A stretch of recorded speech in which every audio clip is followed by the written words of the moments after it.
In the 1950s and 60s, what is known now as the Eller Road School in South Caddo Parish was a segregated school for black children. The building is now a bunch of crumbling ruins in an area that is not very populated, and it has generated several terrifying stories over its many long years. Some say that the spirits of some old students linger in the building due to a fire that killed them when the school was still around. Another story of devil worshippers using the old school as a site of worship does have some legitimacy. Pentagrams, as well as inverted pentagrams, can be seen painted and outside of the building, while a boar carcass was found in front of the school one time. This was no pig roast but seemed to locals to be part of some strange ritual or sacrifice.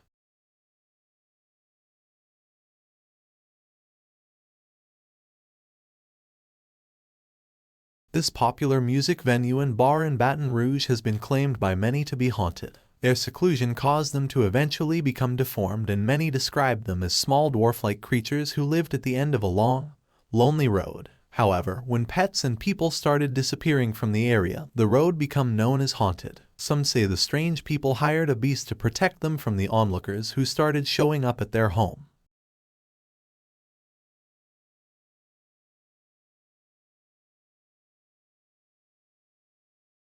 This popular music venue and bar in Baton Rouge has been claimed by many to be haunted. Paranormals are said to have done readings in the building. The history of the space certainly justifies the theory. During the historic 1927 Great Mississippi River flood, the building was used as a morgue. This flood is largely known as one of the worst in the history of the area, in a time when transportation did not allow many to evacuate. About 250 people were known to have died, and the ones around the greater Baton Rouge area were kept at this Highland Road location until they could be identified and relocated.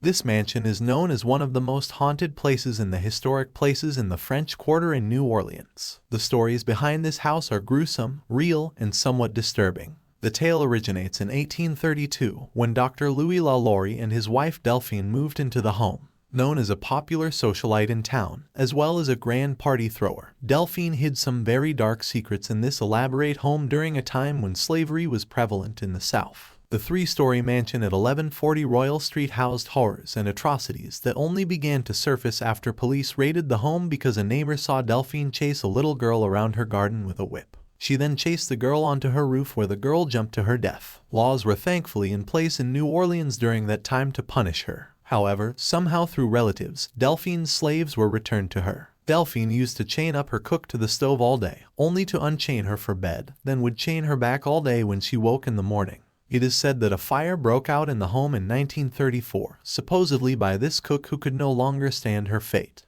When firefighters entered the damaged home, the rumors only became more true, though Madame Lalor had disappeared, never to be found again after an angry mob gathered outside her home. Gruesome tales have surfaced since this tragic event. The inhumane treatment is truly disgusting and makes Lalor Mansion one of the most haunted, horrifying places in the French Quarter.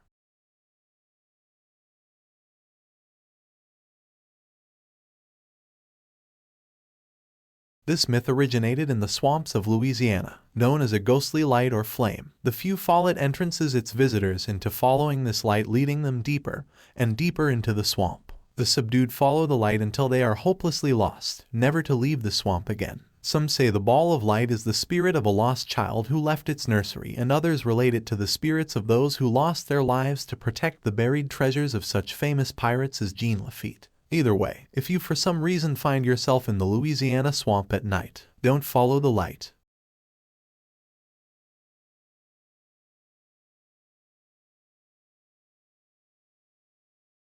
Known as the Voodoo Queen, Marie Laveau was born on September 10, 1794 and died in 1881. She is born Free Creole in the French Quarter of New Orleans and was dedicated practitioner of voodoo, a practice that she passed down to her daughter named Marie Laveau II. Though even days after her death, many say they could still see her roaming the streets.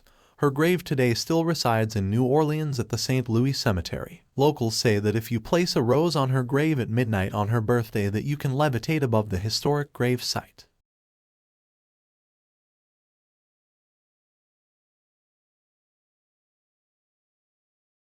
The legend of Rougarou haunting forests, bayous, and swamps of southeast Louisiana is well known to all who visit. This werewolf-like creature roams the swamp at night with the body of a human and head of a wolf with blazing red eyes and sharp fangs. Some versions of this tale say the spell of the Rougarou lasts for 101 days, after which the spell ensnares its next human victim.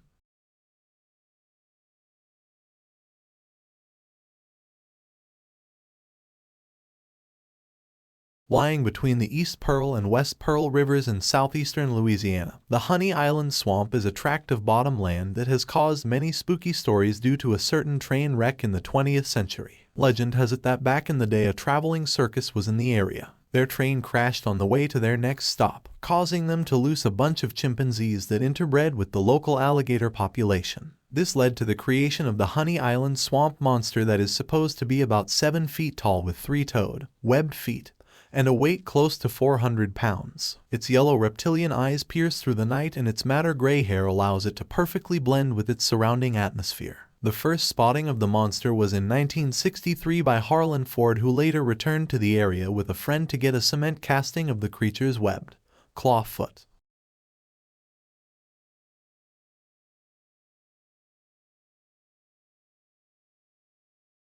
This old plantation home located in St. Francisville, Louisiana, passed between the hands of a few families between the span of 1796 to 1834. Throughout that time in America's history, the families along with servants and slaves lived on the plantation for many years. Today, the Myrtles Plantation is known as one of the most haunted homes in America for a host of visiting stories, as well as the unique contents of a couple photographs. The first is the legend of Chloe that started with a photo taken for insurance purposes in 1992. The image seems to feature a girl standing in between the butler's pantry and the general store, though you can clearly see the building through the apparition. The second was taken during a school field trip when a teacher and her student were taking a picture in the courtyard.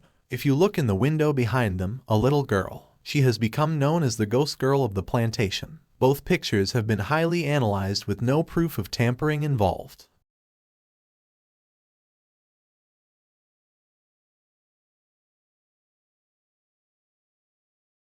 Wayne Toups is one of the beacons of Cajun culture, being one of the top Cajun musicians of all time. This legendary performer has been dubbed La Boss, and it is no surprise that he has a myth of a tale to support this persona. During the height of his popularity at some point, Wayne Toups went to jail, though some still say he performed, as he did every year, at the Internation Rice Festival in Crowley, getting let out of jail by local authorities to play the show, and then returned with them back to jail to serve out his sentence. Thousands of people claim to have attended the show, but being before the birth of camera phones, nobody took any pictures. Today the mystery continues.